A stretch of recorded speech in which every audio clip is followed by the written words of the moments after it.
Hello my friends, and welcome back to my channel, or welcome if you are new. My name is Erin and today is Friday, which means today is a book review Friday. Once again, I am so excited for today's video. This book, I have been dying to read this book for months now because I have heard so many people talking about this, okay? I don't know why I'm trying to build up so much tension when you can clearly see based off the thumbnail and the title what this video is about, but still, I have to give you some dramatic effects, you know? But today we are talking about No One Gets Out Alive by Adam Nevill. Oh my freaking goodness, okay? First, let's talk about the fact that Murs from Harpies in the Trees and Jordaline from Jordaline Reads have both given this book glowing recommendations, and I trust them so incredibly much, so I was like, okay, here we go, add it to cart. We're gonna have to read this ASAP. This book is chunky. This is a chunker, okay? This is 600 pages, all right? At least. I think it's a little over 600 pages, like 620 something. But this is a chunk, okay? But everyone has said that this is a terrifying book. This is supposed to be scary, okay? Scary. And you guys know, when someone tells me something's gonna be scary, I have to read it because I want to be scared. That is my goal when I read these books, to be scared. And I'm still on the hunt for the most terrifying book that ever exists because I don't think I found it. However, we might have a contender, okay? We might have a contender. We'll get into it. We'll get into it. Let's talk about this cover. I love this cover. This is a different cover. I'm pretty sure there's a second cover for this book and I didn't like it as much, so I specifically bought this one just because I liked it more. I think the other one's like blue and I don't know. I just didn't like it as much. I thought the purple and the blacks were really pretty. This is a very plain cover, okay? This is very simplistic. But I kind of think that's exactly what this book needs. It's a very unsuspecting book, okay? The cover, it's a little bit spooky. It's a little attention grabbing, but nothing overly in your face. It doesn't really give much away. It doesn't tell you too much. It's not screaming at you, but there's just a little hint of mystery there, right? And you're like, maybe I should read this book. And I think that works very well. I think the purple and the black look really good together. I just really like the tones. I think it's pretty. And yeah, I just like how simple it is. So, are you ready?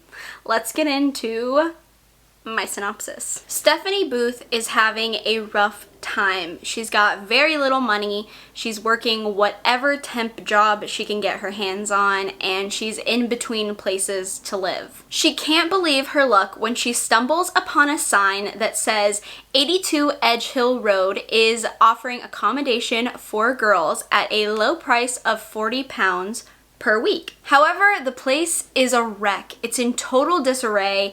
It's practically unlivable, and this is not what she had in mind. There's also the landlord, Knacker McGuire, who is a sleazy, slimy, shady dude. He makes her uneasy from the moment she meets him, but like I said, she's in no position to turn down such a cheap place to live. However, he's not the only thing that's making her feel uneasy. There's the anguished sobs coming from the rooms next door. There's this scratching sound coming from underneath her bed. And there's sounds of footsteps, like someone's walking around her room at night. Enter Fergal, Knacker's cousin. Things may have seemed bad before, but when he shows up, things take a deadly and sinister turn. Okay, that's all for the synopsis. It's a very short, kind of vague, but I just wanted to give you a brief introduction to this book because, like I said, it's a big, chunky little guy, okay? And I don't want to give too much away because there is just so much in this story that I really don't want to ruin for anyone, so I'm gonna leave it there because I think that's it's a good generic but informational synopsis. Oh my god, this book is insane.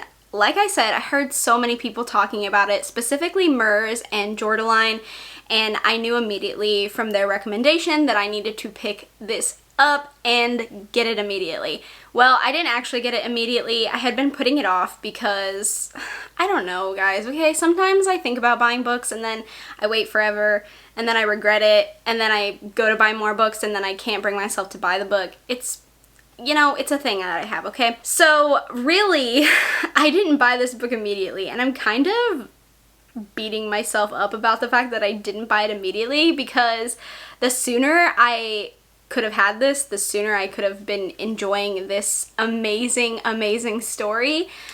But yeah, like I said, I had to buy it because people were going on and on about how absolutely terrifying it was, okay? And when someone tells me a book is terrifying and it's going to scare me, I'm immediately sold, okay? This is what I am looking for. I am in search of scary, scary, scary books, okay? That's what I want. That's what I'm needing, okay? So this book is broken up into 2 parts, and the first part I think is absolutely terrifying. I was actually scared, okay? And that's saying a lot because I don't get scared very easily. Not while reading stories. It's very, very, very hard to scare me. Hence why I'm in search of scary books, because I just want to be scared, okay? That's my goal. So it's very hard to scare me, but oh my god, this first part is just, I could feel my heart racing, okay? I could feel my blood start pumping faster and faster. I could feel the adrenaline coming, okay? Because I was getting worked up and I was starting to feel absolute panic, which is kind of insane for me. I don't really get those feelings a lot from books, especially nowadays. Now that I'm older, it's just a really rare feeling. I honestly think what makes this story so scary is the realistic nature of it. Like I mentioned, there are some supernatural elements. We'll get into that a little bit later, but there are so much realistic things about this story, and the things that Stephanie goes through, I know really do happen to women, and that, whew, you know, it gives you those really, really panicked feelings. You can feel it in your chest, you know, and whew, the anxiety, it really starts creeping up. Stephanie's predicament and situation is really just awful. I felt for her the entire time, and I was just hoping that she was going to survive the horrors that she was enduring at 82 Edge Hill Road. There are parts where, as a reader, I would get a little frustrated at Stephanie, or I just wanted to yell at her, hey, run, get out. You are in a dangerous situation. There is potential danger around you. You should get out while you can. And reading those scenes can be frustrating because you know that there's the danger that's coming her way. There is danger heading towards her.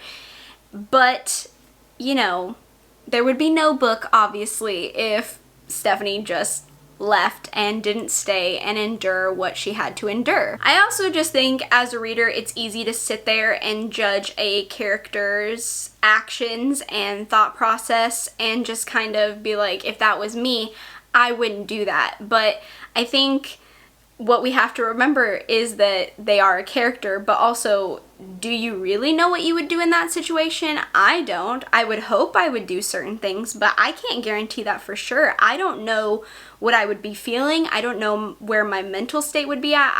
I don't know that for a fact. I can't guarantee that I would be able to do what I think is right. And maybe Stephanie did do what she thought was right, and I can't judge her for that. You know, as a character, she's just doing the best she can. And I think as readers, sometimes we get so frustrated with the characters because we're like, why aren't you doing this? You're kind of being dumb. But it's easy to sit there and read and be like, you're making mistakes. Well, yeah, because we're looking on the outside. We're not in the moment trying to do the best we can. So that sounds really deep and like philosophical and just talking about books, but I don't know, sometimes I get sad when people judge characters so harshly for their actions when I feel like we don't really know what we'd do in that position, so I don't know. I just wanted to mention it. I actually really liked Stephanie. I liked her character. I thought she was a good character. Yes, there were things that she did that frustrated me, and I wanted to just kind of grab her and be like, I'm going to take you out of the situation because you need someone to physically help you get out of it. But I couldn't do that. I did like her though. I thought she was a good character, and when things started happening, I thought she did what she had to do, and I thought she kicked butt, and I was proud of her, you know? As I was reading, I was like, yes, Stephanie, yes, I am proud of you, girl. You did that. I was rooting for her the entire time. I liked her. I thought she was a good character. I've seen some reviews where people didn't like Stephanie, but overall, I think she was a really good character. Knacker and Fergal, I really hate them. They're horrible, horrible characters. Very vile, disgusting, nasty vermin. And I could feel my blood boiling every time Knacker would talk to Stephanie. Oh my god, that man would manipulate her, and the audacity he had to push her farther into a horrible situation. I just literally hated them both. I just was reading those scenes sometimes, and I just was like, I would like to punch you in the face, you know? I just want to reach in the book and just pop, you know? They're those kinds of characters, and they're so awful, okay? Like, really awful characters. I hated them the entire time. I mean, newsflash, obviously. I don't know why I wouldn't hate them the entire time. So, like I said, the first part of the book is more focused on the human evil of Knacker and Fergal. They are the human monsters, okay? And then the second part of the book is definitely more focused on the supernatural elements. I'm a big fan of ghosts and also human monsters. So mixing those two together, I really liked. I thought they were both very interesting, and I thought they worked very well together. I will say I do think the second part of the book isn't as scary or as enthralling as the first part of the book is. But in saying that, I still liked the second part, and I still enjoyed the direction it went in. At first, when the first part ended, I was a little nervous because I thought that would have been a really nice stopping point. I think I would have enjoyed where the first part ended, so I wasn't excited for the second part. However, I did like the addition of the supernatural elements in the second part, and I do think it made a nice addition to the story, and I did like how it all came together in the end, so it wasn't too much of a disappointment for me. So, like I said, a little over 600 pages. It's a chunky little thing. It is chunk city, okay? And I am not the biggest fan of longer horror books. Sometimes it works really well, okay? Like really well. And then sometimes I am bored, I am disinterested, it takes too long to get to the point, and I am not here for it. So I usually stay away from books longer than probably 300 to 400 pages. That's usually my cutoff, just because I think that 300 to 400 is long enough to really tell the story, and it doesn't really take me out of anything or get me too uninterested. So I like to stay there, but I made an exception because I really wanted to read this one, and honestly, I don't think that 600 pages was that bad. It didn't really feel like 600 pages. I think it's because the first part of the book goes by so incredibly fast. It was so fast, okay? Like, I was just, I was like, oh my god, so much stuff is happening. I am panicking, right? So I think the first part just didn't feel that long, even though it was a good chunk of the book. So I think that's what really helped, is I didn't feel like it was 600 pages. I was really into the book, so I wasn't too put off by the length. In saying that, I do think it could have been shorter, okay? Like, if I'm gonna be nitpicky here, if I'm gonna nitpick this book, I do think it could have been a bit shorter, especially in the second part of the book, the second section. I feel like that dragged maybe just like a teeny tiny little itty bitty bit, and I'm being real nitpicky here, okay? These are real nitpicky problems, okay? I'm not really that like mad about it. I'm just saying I do think some things could have been condensed down, and the second section could have been just a little bit shorter, okay? Just like a little bit. I'm not talking like half of what it was. I'm just saying like maybe 100 pages. Like maybe cut it off at 500 instead of 600. That would have maybe been like my kind of thing, but I'm not really that upset that it's what it was. It's not that big of a deal to me. I'm just being very, very picky here. Overall, I think this is an amazing story, okay? This is scary, okay? It scared the crap out of me, which says a lot. It's a scary story. And I really think it's something special though. Like, I really, really like this one. I definitely think this is a 5-star. It's a 5-star. I haven't rated it yet, but it's going to be a 5-star rating from me because I really, really like this one. And honestly, I'm really happy I like this one because I read The Ritual by Adam Nevill and I did not like it. I mean, it wasn't that bad, but the first half and the second half just didn't mesh for me. Kind of like this one, but not as bad. This was way better in my opinion. But in The Ritual, I don't know, he just went in a weird route for the second part. And so I didn't really care for The Ritual as much, but I really like this one. I really like this one. This is probably going to be one of my favorite books by him because it's the second book I've read by him and the one that I enjoyed. But I do think this could be an absolute favorite book of all time for me just because of the feelings that it gave me. It really did give me those feelings that I long for so deeply when I read scary books. So I'm very happy about that. Like, really happy about that. I'm glad I decided to read this book because I don't think it disappointed at all. Yeah, I think this is a really unique and special book. I already said that, but I just feel like it's something special, you know? Like, I don't know how to explain it. It's just, there's something about it, okay?